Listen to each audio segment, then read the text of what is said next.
But tonight we're looking at Habakkuk and wrestling with God. So one of the more enigmatic yet profoundly theological texts in the 12 minor prophets, and it presents this dialogue between the prophet and the Lord, Yahweh, addressing divine justice, human suffering, and the overarching sovereignty of God. So the text identifies its author as Habakkuk, whose name probably comes from a Hebrew root word meaning to embrace or to wrestle. Just looking at this overview of Habakkuk, and then we'll have the devotional on one of these verses or themes next week. But to wrestle with God, the etymology is correct as the book reflects Habakkuk wrestling with profound theological questions about God's justice. Now, unlike some of the prophets, little is known about Habakkuk's personal life or his background, though he appears to be what we might call a professional prophet.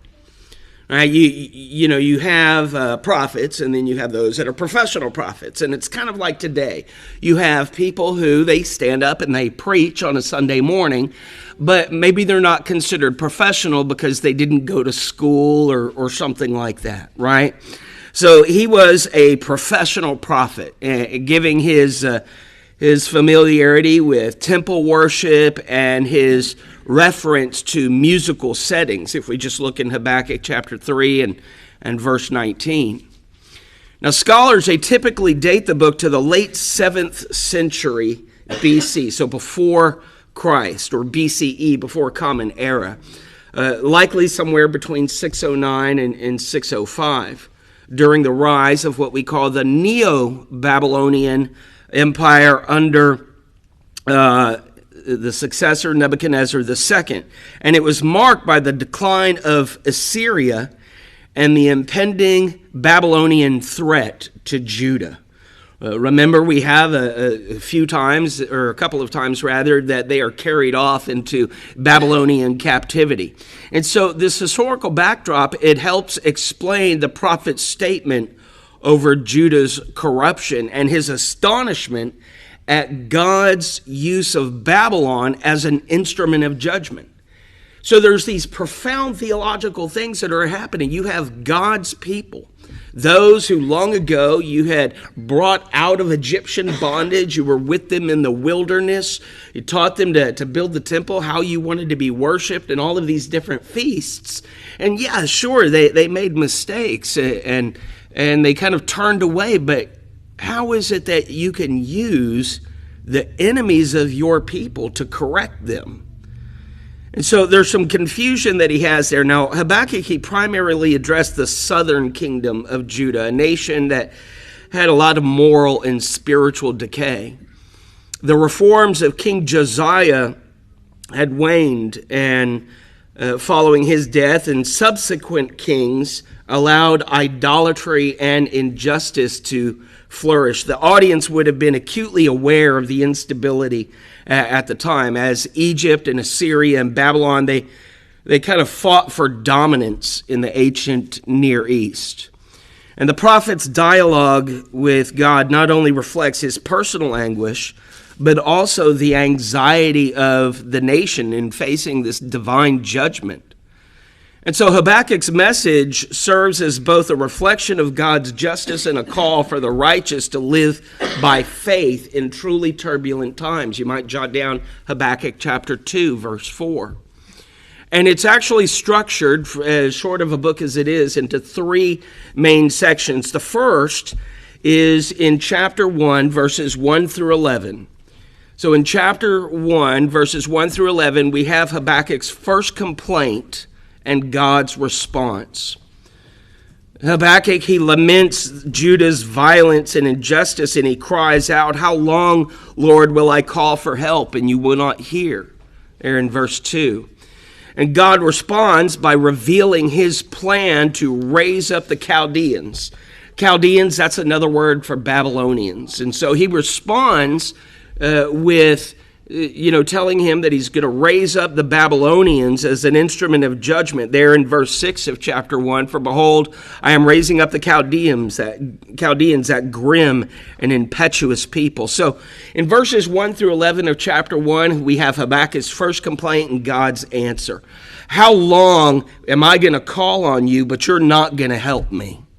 So God tells him exactly what's coming. And then in verses 12 through chapter 2 and verse 20, there's his second complaint. Troubled by the idea of using a more wicked nation to judge Judah. See, this isn't, we go to God and we have judgment in God. In Psalm 7 and verse 11, he is a righteous judge who is angry with the wicked every day. We know that God is black and white. He is impartial. There is one standard, and that's it. So Habakkuk really can't understand how you can take a wicked person or a wicked group of people, in this case the Babylonians, and use them to judge people who are just less wicked. Even though they are to be God's people. So we see that in chapter 1, verse 12, all the way up through chapter 2 and verse 20. And he asks there in verse 13, why are you silent when the wicked swallow up those more righteous than they are? God, why aren't you listening? Do you see what's going on? Even though God's told him what's going to happen, why are you being quiet? Why aren't you doing something about this? And so God's response centers on the certainty of judgment against Babylon and the assurance that the righteous one will live by faith, there in Habakkuk 2 and verse 4. And that's quoted in the New Testament in Romans chapter 1 and verse 17, Galatians 3 and verse 11, as well as Hebrews 10:38. And it captures the central theological theme of the book. See, even though God is using an evil people to punish, less evil people, God still assures the prophet that judgment is going to come on them. Just because God is using the Chaldeans, the Babylonians, just because God using them, that doesn't mean that they escape judgment. Any more than God using a Christian today escapes judgment. Hebrews 9 and verse 27, all men are appointed to die once and then comes judgment. Right? So just because God might use evil or wicked people, that doesn't mean that they somehow escape judgment or that there's a more lenient sentence for them. Judgment is still coming. And then the third section is Habakkuk's prayer of trust and praise that we see in chapter 3, verses 1 through 19. The final chapter written as a psalm. Really, with musical notations, it expresses Habakkuk's awe at God's past acts of salvation and his unwavering trust in God's plan. Habakkuk 3 and verse 18, he declares, I will triumph in the Lord. I will rejoice in the God of my salvation. So even though he's confused, even though he's got, some problems with what's going on, he knows that Judah's wicked, and that they've got idolatry and what have you. And he's confused as to how God can use a more wicked people to punish them. And he thinks God is being silent. And God says, look, just because I'm using them, they're not going to escape punishment. So he really reverts back to God and being sovereign and trusting in who God is. And says, I will triumph in the Lord. I will rejoice in the God of my salvation. Some translations actually have the word rejoice there replaced with the word trust. I will trust in the God of my salvation. So even though I might not understand what's going on, God does. And because God understands, I can trust in that. I don't have to know everything that's going on. I live in this world, my Father's house, if you will. He sets the rules as to how I'm supposed to behave. I don't need to know everything that's going on in my Father's house. I just need to know what he would have me to do and act accordingly. And I trust that my Father is doing the right thing. Very much, if we put it even on a smaller scale, with children in the home. They don't know everything that their parents are doing behind the scenes to put food on the table, make sure the bills are paid, make sure they get to school and all of this. But the child doesn't need to know that. They just need to know what is, and they need to be able to trust in their parents to provide. It's no different with God. We don't have to know everything. We just have to, as we sing, trust and obey, right? So a couple of key themes. So that's how Habakkuk breaks down into these three overarching sections. But then there's some key themes. One, divine sovereignty and justice. Again, he grapples with the tension between God's holiness and yet at the same time his use of a wicked nation to execute judgment. And that underscores that God governs history using even sinful people to accomplish his purposes. You can jot down Proverbs 21 and verse 1 or Isaiah 45 verses 1 through 7. But one of the things that I'm reminded of is Paul. Paul, when he's talking about people preaching Christ, he says that, you know what? There are some people who preach from wrong motives. They do it for selfish gain. But then he ends that statement, but he says, but in this I rejoice, Christ is still preached, right? So even though we might not understand, we get kind of evil people in our lives, or maybe we consider them evil, right? I don't know about you. I've gotten some in my own life. There's some people that I would just love to heap coals on their head. It's biblical. It says it there, right? But anyhow, but I have to remember that there is a reason that they're there. Maybe it's something that I've done. Maybe it's a lesson that God is trying to teach me. It's kind of interesting is that even Tenzin Gyatso, which is the 14th Dalai Lama, one of the quotes that's attributed to him is we should always be thankful even for our enemies. After all, it's our enemies who teach us patience. And you think about that granted, I'm not a Buddhist or anything like that, obviously, but it makes a very valid point that even the people who just try us to no end are testing a character trait that Christians are supposed to have, which is patience, which is to bless those that spitefully use us, pray for those that curse us. So even our enemies have a purpose in our lives. The second key theme is that the righteous living by faith, that principle in Habakkuk 2 in verse 4, pivotal not only to the book, but the whole of biblical theology. It's the ultimate fulfillment in the New Testament's idea of justification by faith there in Romans 3:28 and Ephesians 2:8 and 9. For by grace you have been saved through faith, not of yourselves, not the result of works, lest that any man may boast, but it is the gift of God. And then there is the certainty of divine judgment, the series of 5 woes against Babylon that we read in Habakkuk chapter 2, verses 6 through 20. They emphasize that no nation or individual escapes God's justice. Not a single one. These woes, they condemn greed, they condemn violence, exploitation, and idolatry. They echo themes found in other prophetic books like Isaiah chapter 5, verses 8 through 23. Another role here, another theme is God as a warrior and a deliverer. In Habakkuk 3 and verses 3 through 15, it portrays God as a divine warrior who brings both judgment and salvation. The imagery recalls God's deliverance of Israel in Exodus chapter 15. And at the same time, it speaks of this end times glory that we find in Revelation chapter 19, verse 11 through 21. So there's all of these themes that's running throughout God's justice, God as a warrior, woe against evil people, but at the same time, God being able to use whomever he wants, whether an individual or an entire nation, in order to extract his justice. But even though we might be confused about it, make no mistake, even that nation is going to face judgment. So a couple of key verses for you. Maybe as you read through this book, one of the things in going through the minor prophets is we get this overview the first week, and then the second week we kind of pick a key verse or a key theme, and we have the devotional on that. These are really short books. They really are.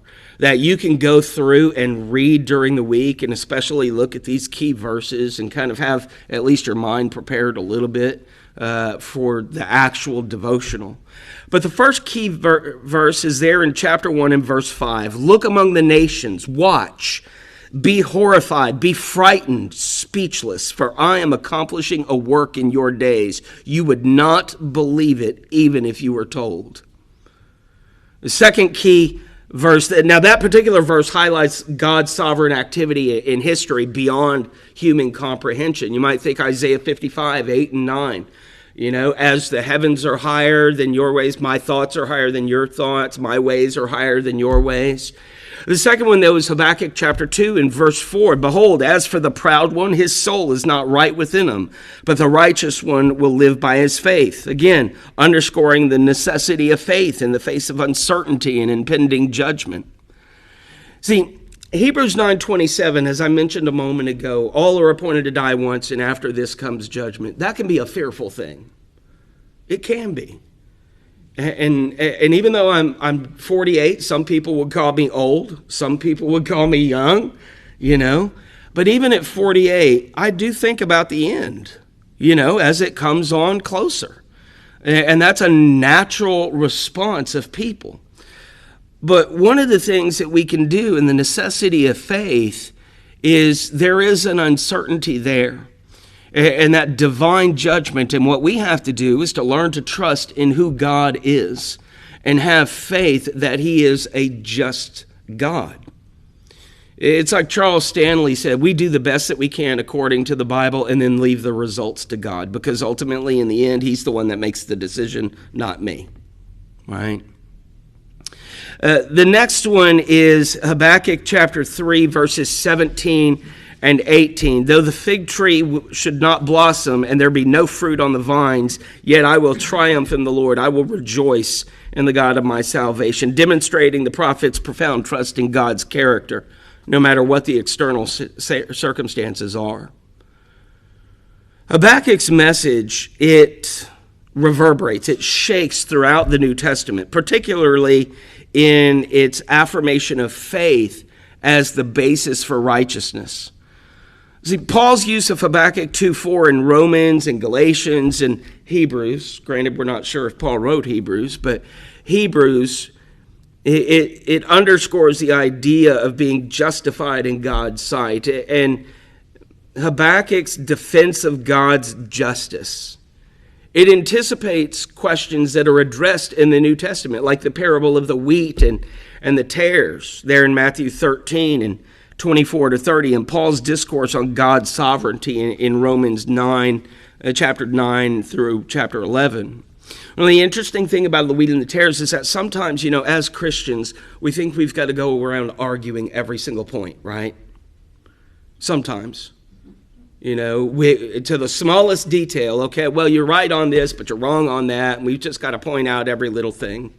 One of the interesting things about the wheat and the tares, if you don't remember, is that they grow together, right? And the man says, should we go out and pull up the tares? Well, you can't go out and pull up the tares because they look at that point exactly like wheat. He says, no, let them grow together, and when the time comes, then uproot them. And if we don't, God will, right? So rather than try to argue every single point, and I'm not saying that we shouldn't defend the gospel, I'm not saying that at all. What I'm saying is that we should get away from all the little nitpicky things that in the end have nothing to do with salvation and have everything to do with opinion or everything to do with tradition. Getting away from those small things that don't even matter, right? Focus on what does matter. Yes, salvational issues, focus on them. But on these other little things, in the grand scheme, who cares? God's in control of it anyways. And y'all know what I'm talking about. People arguing about how many songs we have in a service or what time classes start or services start, just things that in the end just don't matter at all. By the way, in case you are curious, there is a biblical time for the preacher to start preaching, and that's 9 o'clock. And if you don't believe me, just look in Acts chapter 2. The apostles there are preaching, and Peter stands up and says, "You men of Jerusalem, hear me. These men are not drunk as you suppose, seeing it is but the third hour of the day." That was 9 a.m. That's when they started preaching. Little humor, but a little biblical fact too. I don't know if anybody's going to show up at 9 to hear me go on for 40 minutes. But just think of God as a warrior. The Old Testament says, the Lord will fight for you. You hold your peace. Another verse tells us the Lord is a man of war. The Lord is his name. God is not passive. And just because evil flourishes in this world, and it certainly does, that doesn't mean they're going to escape judgment. Because ultimately, it's not my judgment that matters anyways.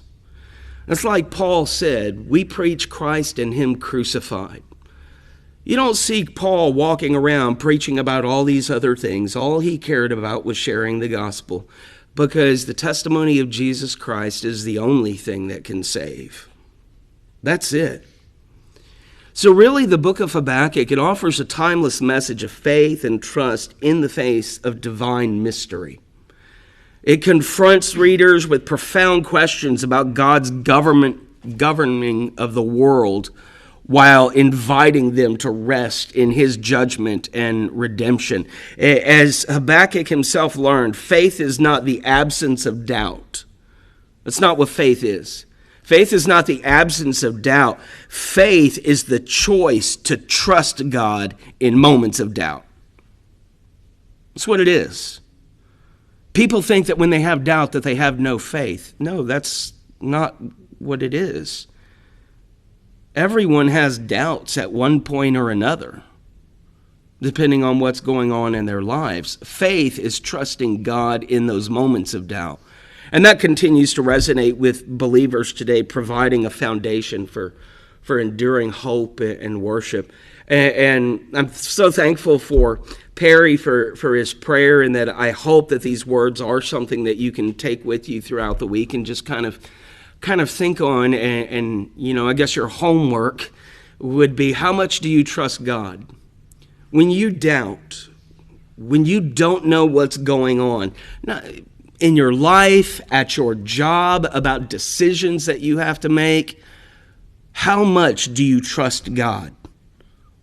Versus how much are you trying to bear the weight on your own shoulders when you don't even have to? You're just making the situation worse for yourself. Just give it over to God. He is a loving Father who cares. And we care too. And if there's anything at all that we can do to help, maybe you're suffering a time of weakness in your faith and you need the prayers of the congregation. We will pray with you and for you. Maybe you need just what I like to call an accountability buddy. You know, crazy name, right? But we all need help being held accountable sometimes. Maybe you just need someone to call when you're struggling with things. That's okay too. You know, I've met several alcoholics in my life who have, recovering alcoholics, but if you ask them, they won't tell you they're a recovering alcoholic. They'll just say, I'm an alcoholic, But the one thing that helps them is the fact that they have a sponsor. That when they're being tempted and something is going on, they know they can pick up the phone and they can call that person. That person will talk them off the ledge or what have you over the phone. And if they need to, that person will come to them or they'll meet up or something. They're there when they need it. I've sometimes wondered why Christians can't take a lesson from an alcoholic. I've kind of wondered that. We're not to be of the world. But I have to admit, there are some things that the world has that Christians can learn from. So maybe you're here and you need prayer. Maybe you just want to set up to have someone to call. It doesn't have to be me. It can be just someone to call and say, hey, if I'm struggling, can I just call you and maybe we pray together over the phone, or maybe grab a cup of coffee or something like that. Maybe you just need to just unburden yourself of what's going on and you don't need anybody to talk. You just need someone to listen. I mean, after all, that's why God gave us 2 ears but only 1 mouth, right? He'd rather us listen more than we talk. Anything that you need, we would be happy to help with. And if you need to make that known publicly, then you can do that by coming forward as we stand and as we sing.